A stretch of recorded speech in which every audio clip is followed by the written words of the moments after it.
ഇനിയും അവർക്ക് വിശക്കയില്ല, ദാഹിക്കയുമില്ല. വെയിലും യാതൊരു ചൂടും അവരുടെ മേൽ തട്ടുകയുമില്ല.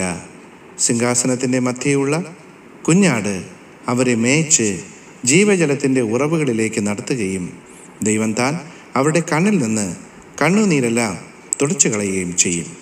വെളിപ്പാട് പുസ്തകം 7-ാം അധ്യായം 16-17 വാക്യങ്ങൾ.